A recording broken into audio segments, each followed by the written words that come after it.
पाकिस्तान में बड़े बड़े फनकारों के दर्दनाक अंजाम के किस्से हमने आपके सामने रखे हैं, मगर फिल्मी दुनिया के इब्तदाई दौर के सबसे बड़े कॉमेडियंस के साथ जो हुआ शायद उस अजियत को लफ्जों में बयान ना किया जा सके। फिल्मी दुनिया के इब्तदाई 15 सालों में 3 ही बड़े कॉमेडियंस थे, जिनमें नजर, एशा शिकारपुरी और ज़रीफ शामिल थे। ये कॉमेडियंस फिल्मों के लिए हकीकी तौर पर लाज़िम व मलज़ूम समझे जाते थे। इनके बगैर फिल्म बनाना मुश्किल नहीं बल्कि नामुमकिन होता था। हर बड़ी से बड़ी और छोटी से छोटी फिल्म में इन्हें कास्ट किया जाता था। इन अजीम अदाकारों ने लूली लंगड़ी फिल्म इंडस्ट्री को बामे उरूज बख्शा। नए आने वाले कॉमेडियंस के लिए ज़ाबते तय किए, उनके लिए एक एकेडमी साबित हुए। सैकड़ों फिल्मों में लोगों को हंसाया। ये दरवेश सिफ्त लोग बस लोगों को हंसाने पर ही यकीन रखते थे। ये दौलत परस्ती से कोसों दूर थे। यही वजह थी कि ज़वाल के लिए कुछ जमा न कर सके। जब तक फिल्मी चकाचौंध में इन्हें काम मिलता रहा, इनकी जिंदगियां अच्छी चलती रहीं, लेकिन जब नए कॉमेडियंस आया तो उन्हें रोटी के भी लाले पड़ गए। ऊपर से जब बीमारी ने आ लिया तो इनकी जिंदगी अजीरन हो गई। फिर लाखों दिलों के हर दिल अजीज कॉमेडियंस में से कोई मुस्तहिक मरीजों की कतार में लगा देखा गया और कोई सब्जी के लिए चंद पैसों की खातिर धक्के खाता रहा। इनकी आंखें खामोश थीं, मगर देखने वाले इनमें आंसुओं की जगह लहू बहता देख सकते थे।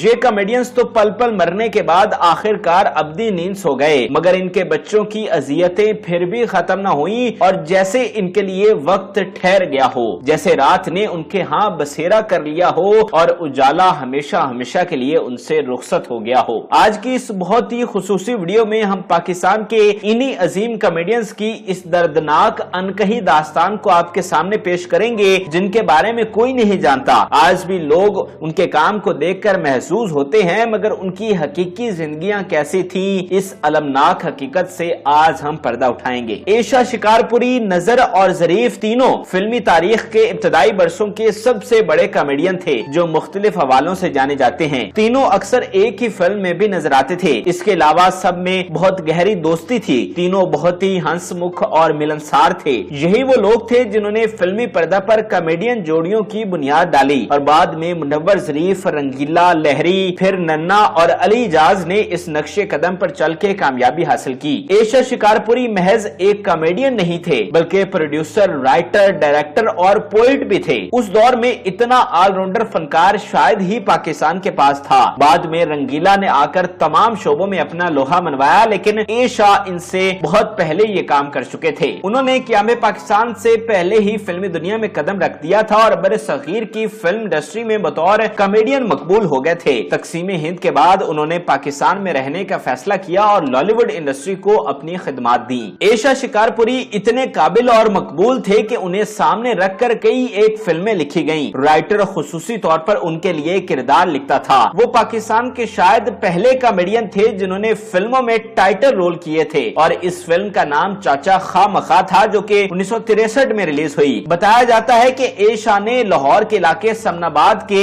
एन ब्लॉक में एक मकान किराए पर ले रखा था। उस वक्त एशा को अच्छा मुआवजा मिला करता था, इसलिए उनका घर भी शानदार था। उन्हें जिंदगी की तमाम आसाइशें मुयस्सर थीं। उनकी फैमिली इंतहाई सादा थी, जिसमें एक अदद सीधी सादी अनपढ़ बीवी और एक बेटा अमानत था। ये वो दौर था जब किसी भी बड़े से बड़े अदाकार का मुआवजा भी 5000 से ज्यादा न होता था, जबकि महज सबिहा और संतोष ने कामयाब तरीन जोड़ी बन जाने के बाद फिल्म मुखड़ा के लिए 25,000 रुपए का मुआवजा वसूल किया था। एशा शिकारपुरी अपने उरूज के दिनों में अच्छी जिंदगी गुजारते रहे, लेकिन 60 के आखिर तक उन्हें ज़वाल ने आ लिया। फिल्मों में मुनव्वर ज़रीफ, रंगीला और लहरी जैसे कॉमेडियन मकबूल हो गए और एशा की डिमांड ना होने के बराबर रह गई। जिंदगी में जमा पूंजी तो थी नहीं, लिहाजा एकदम से पाकिस्तान का सबसे बड़ा कॉमेडियन इंतहाई कसमपुर्सी का शिकार हो गया। उन्होंने समनाबाद का आलिशान घर छोड़ा और मजंग में 1-1.5 मरले का खस्ता हाल कमरा नुमा मकान किराए पर ले लिया। जब एशा शिकारपुरी साहब को काम मिलना बंद हो गया तो उनके बेटे अमानत ने मजंग में ही पतंगों की दुकान खोली। एशा सारा दिन इस दुकान के बाहर एक बेबस शख्स की तस्वीर बने कुर्सी डालकर बैठे रहते थे। अगर कोई उनसे मिलने चला जाता तो उनका बेटा अमानत 1 कप चाय केतली में मंगवाता, जिसके साथ 2 कप खाली होते थे। पतंगों और डोर का ये कारोबार साल में महज 3-4 माह ही चलता था, जबकि बाकी महीने दुकान बंद रहती थी, मगर किराया अदा करना पड़ता था। सीजन के दिनों में अगर कोई शौकीन पतंगबाज गाहक आ जाते तो इंतजार इंतजार में बैठे शिकारपुरी साहब वो पैसे लेकर हांडी का सामान खरीदते और वापस घर चले जाते।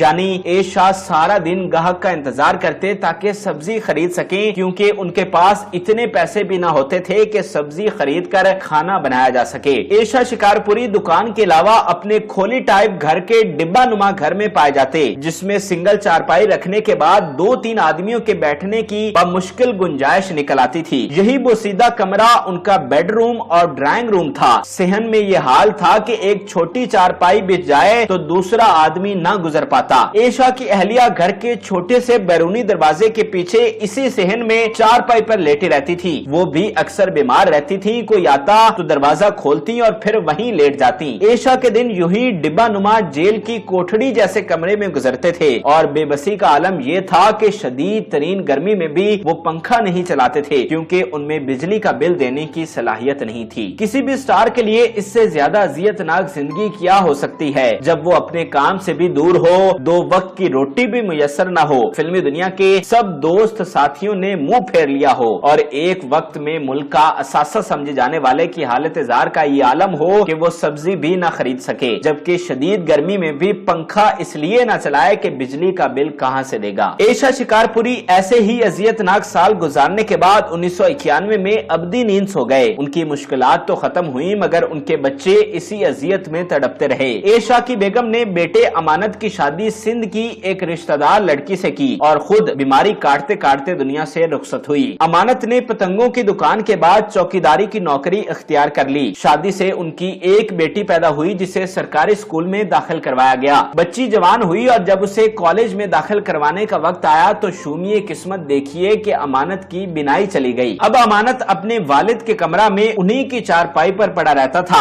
अमानत ने एक खैराती इदारे से आंखों का ऑपरेशन करवाया था, मगर नजर बहाल न हो सकी थी। अमानत भी अपने वालिद की तरह उसी कमरा में शदीद गर्मी में पंखे के बगैर पड़ा रहता था, क्योंकि तब भी उनके पास बिल देने की सलाहियत न थी। अलबत्ता किस्मत ने उन पर एक मेहरबानी ये रखी थी कि मकान का मालिक बहुत ही खुदा तरस था, जिसने कई सालों से एक ही किराया मुकर्रर कर रखा था और वो भी वसूल न करता था। यूं एशा और उसकी फैमिली को एक छत जरूर मुयस्सर रही, वगरना वो भी सड़कों पर सोते और वहीं मर जाते। मगर हकीकत तो ये है कि जैसी जिंदगी उन्होंने गुजारी वो सड़कों पर भी आ जाते तो कोई फर्क न पड़ता। दूसरी जानिब एशा के साथी कॉमेडियन नजर ने भी ऐसा ही उरूज और फिर दर्दनाक जवाल देखा। नजर को यह एजाज हासिल है कि वो पाकिस्तान के सबसे पहले फिल्मी कॉमेडियन थे। इसके अलावा वो पाकिस्तान की पहली सिल्वर जुबली फिल्म फेरे के भी मरकजी कॉमेडियन थे। वो 50 की दहाई में तमाम बड़ी फिल्मों का हिस्सा थे, जिनमें यके वाली, पतन, सस्सी, इश्के लैला, बागी, हातम, मुखड़ा और कोयल वगैरह सरे फहरिस्त हैं। नूरजहां की फिल्म कोयल में नजर का एक अलग रूप देखा गया। इस फिल्म में उन्होंने नूरजहां के वालिद का रोल निभाया था, जो कि एक लालची शख्स होता है। यूं नजर ने एक मनफी और संजीदा किरदार निभाकर यह साबित किया कि वो एक वर्सटाइल अदाकार थे। नजर के बारे में बताया जाता है कि उनकी मसरूफियत का यह आलम था कि उन्होंने एक वैगन खरीद रखी थी, जिसमें बिस्तर समेत जरूरत की हर शय मौजूद रहती थी। दिन हो या रात 3-3, 4-4 फिल्मों की शूटिंग्स करना पड़ती। इस फिल्मी मस्खरे को घर जाने का भी वक्त नहीं मिलता था। नजर ने भी इस तारीखी और मिसाली उरूज के बाद एशा जैसा सवाल देखा। दीगर कॉमेडियंस के आने की वजह से फिल्मसाज उन्हें कास्ट नहीं करते थे। नजर ने भी जिंदगी में कुछ जमा न किया था। यूं उनके हालात भी दिन ब दिन बिगड़ते गए। मारूफ सहाफी अली सुफियान आफाकी ने अपनी एक तहरीर में नजर के आखिरी दिनों के हालात बयान किए हैं, जिससे आप उनके आखिरी अय्याम का अंदाजा लगा सकते हैं। अली सुफियान लिखते हैं कि नजर साहब ने फिल्मी दुनिया से किनारा कशी इख्तियार करने के बाद एक चलता फिरता थिएटर ज्वाइन कर लिया था, जिसका नाम लकी थिएटर था, जो मेलों में या उर्स के मौका पर तकरीबन पाकिस्तान के तमाम शहरों के दौरे करता था। 1982 में हमें नजर साहब को इसी थिएटर में देखने का मौका मिला। कराची के इलाके मलीर में बाबा विलायत अली शाह के उर्स के मौका पर वहां मौजूद वसी और अरीज मैदान में मेला लगा करता था, जहां पर लकी थिएटर भी आया हुआ था। नजर साहब वहां पर कॉमेडी करते थे और फरमाइश पर अपनी फिल्मों के डायलॉग भी सुनाते थे। वहां पर एक और गुमनाम अदाकार भी मौजूद थे, जो नूरजहां की फिल्म इंतजार में बतौर विलन पेश हुए थे और अदाकारा आशा भोसले के बाप का किरदार निभाया था। पहले रोज हमने रात को उनका शो देखा और अगले दिन दोपहर के बाद मिठाई का एक डब्बा लेकर थिएटर पहुंच गए। कुछ देर की बहस के बाद थिएटर के मुंतजमीन हमें मिलाने के लिए नजर साहब के खैमे में ले गए। सख्त सर्दियों के दिन थे। नजर साहब और वही गुमनाम अदाकार रजाई लिपेटे खाना खा रहे थे। हमने उन्हें मिठाई का डब्बा पेश किया और बताया कि हम आपके फैन हैं। ये सुनकर नजर साहब बहुत खुश हुए और साथ हैरान भी, क्योंकि उन्हें तवक्का न थी कि एक 20 साल का नौजवान उनका फैन निकलेगा। उस वक्त तो रंगीला, नन्ना और अली इजाज पर्दा स्क्रीन पर छाए हुए थे। हम बहुत देर तक उनके साथ बैठकर बातें करते रहे। खैमे में 2 लोहे की पेटियां, एक छोटी सी फोल्डिंग मेज के अलावा एक चारपाई भी मौजूद थी जिस पर नजर साहब आराम कर रहे थे। उनकी माली पोजीशन खास बेहतर नहीं थी, लेकिन वो इस सब से बेनियाज हंसने हंसाने की बातें मुस्तकिल कर रहे थे। हमने फिल्म कोयल में उनके किरदार की तारीफ की तो उन्होंने कई बार हमारे सर पर प्यार से हाथ फेरा। हमने इस गुमनाम अदाकार को भी पहचान लिया था और जब हमने उनसे पूछा तो वो हैरान रह गए और नजर साहब से कहने लगे, शाहजी इस लड़के में किसी बुजुर्ग की रूह है। और फिर हम सब हंस पड़े, क्योंकि जिन फिल्मों की हम बातें कर रहे थे वो हमारी पैदाइश से भी पहले की थी। तो इस तरह नजर साहब ढलती उम्र के साथ साथ मजीद कसम पुरसी का शिकार होते गए। वो गुर्बत और फाकों के साथ साथ बीमारी का भी शिकार हो गए थे और आपको ये जानकर बहुत अफसोस होगा कि उन्हें लाहौर के शेख ज़ैद अस्पताल में मुस्तहिक मरीजों की लाइन में भी खड़े होते हुए देखा गया। ये उनका बिल्कुल आखिरी वक्त था। इस तरह पाकिस्तान के सबसे पहले फिल्मी कॉमेडियन की कहानी इख्तिताम को पहुंची और कई चेहरों पर मुस्कुराहटें बिखेरने वाला पहले गुमनामी, फिर कसम पुरसी और आखिर में अजियतनाक बीमारी का शिकार होकर दुनिया से रुखसत हो गया। अलबत्ता ज़रीफ उन दोनों से इसलिए बेहतर थे कि उन्होंने भरी जवानी में करियर के ऐन उरूज पर वफात पाई। मौत तो बरहक है और हर किसी को वक्त पर आनी है, मगर ज़रीफ ने अपने साथी कॉमेडियंस की तरह जिल्लत के दिन नहीं देखे। उनके बारे में बताया जाता है कि वो लाहौर के एक महंगे होटल में रिहाइश पजीर थे और फिल्म में बेपनाह मसरूफियत के बावजूद अपने खानदान के लिए वक्त निकाल लिया करते थे। हमारी दुआ है कि अल्लाह ताला इन सब को जन्नतुल फिरदौस में आला मकाम अता करें। नाज़रीन, उम्मीद करते हैं कि आपको हमारी ये मालूमाती और मुनफरिद वीडियो पसंद आई होगी। मजीद अच्छी वीडियोस के लिए हमारे चैनल को जरूर सब्सक्राइब कीजिएगा और बेल आइकन को जरूर प्रेस कीजिएगा ताकि हर नई आने वाली वीडियो आप आसानी देख सकें।